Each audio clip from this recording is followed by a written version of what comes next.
ఐదుగురు టీడీపీ ఎమ్మెల్యేలు పార్టీకి దూరం, బాబుపై అలకు కారణమేంటి? టీడీపీ అధినేత ఏపీ సీఎం చంద్రబాబు మీద సొంత పార్టీకి చెందిన సీనియర్ నేతలు, సీనియర్ ఎమ్మెల్యేలు కోపంతో ఉన్నారా?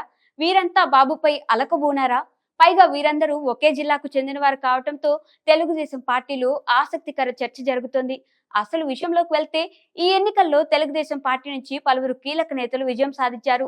గత 25 సంవత్సరాలుగా ఓడిపోతున్న మాజీ మంత్రి సోమిరెడ్డి చంద్రమోహన్ రెడ్డి లాంటి వారు సైతం ఈసారి విజయం సాధించారు. ఇక ఉమ్మడి గుంటూరు జిల్లాలో తెలుగుదేశం పార్టీకి చెందిన సీనియర్ నేతలు విజయం సాధించారు. వీరంతా 2-3 సార్లు గెలిచిన నేతలు కావడంతో ఈసారి ఖచ్చితంగా తనకు చంద్రబాబు కేబినెట్ లో మంత్రి పదవి వస్తుందని ఆశలు పెట్టుకున్నారు. అయితే చంద్రబాబు ఈక్వేషన్లు మరోలా ఉండడంతో వీరి ఆశలు అడియాసలయ్యాయి. దీంతో వారంతా పైకి చెప్పకపోయినా బాబుపై అసహనం అలకుతూ ఉన్నారట. ఉమ్మడి గుంటూరు జిల్లాలో గెలిచిన సీనియర్ నేతలు ఎవరికీ మంత్రి పదవి దక్కలేదు.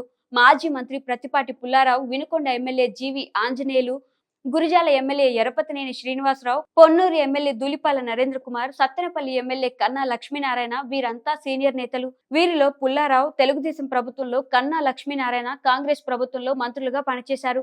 వీరిద్దరితో పాటు పైన చెప్పుకున్న ముగ్గురు సీనియర్ ఎమ్మెల్యేలు మొత్తం 5గురు కలిసి ఈసారి ఖచ్చితంగా తనకు మంత్రి పదవి వస్తుందని ఆశలు పెట్టుకున్నారు.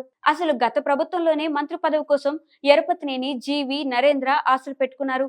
అప్పుడు కాదు, 5 ఏళ్లు కష్టపడి పనిచేసి ఇప్పుడు గెలిస్తే ఇప్పుడు కూడా వారి కోరిక బాబు తీర్చలేదు. అయితే జనసేనతో పొత్తు నేపథ్యంలో తెనాలి నుంచి గెలిచిన నాదెండ్ల మనోహర్, ఇటు మంగళగిరి నుంచి గెలిచిన నారా లోకేష్ కు మంత్రి పదవులు వచ్చాయి. పైగా కేంద్ర కేబినెట్ మంత్రిగా గుంటూరు ఎంపీ పెమ్మసాని చంద్రశేఖర్ కు అవకాశం ఇచ్చింది. వీరు ముగ్గురు కమ్మ సామాజిక వర్గానికి చెందిన వారు కావడంతో మరో కమ్మ నేతకు మంత్రి పదవి దక్కలేదు.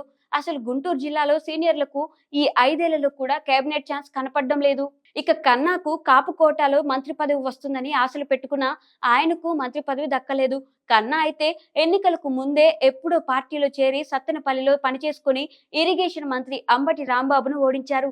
కాపు కోటాతో పాటు సీనియర్, గతంలో మంత్రి అయినా ఆయన కోరిక తీరలేదు. అందుకే ఈ సీనియర్ ఎమ్మెల్యేలు అందరూ 3-4 సార్లు విజయాలు సాధించిన మంత్రి పదవి రాక తీవ్ర నిరుత్సాహంతో ఉన్నట్లు జిల్లా రాజకీయ వర్గాల్లో ప్రచారం జరుగుతోంది. చంద్రబాబుపై వీరికి కోపం ఉన్నా ఏమీ అనలేని పరిస్థితి.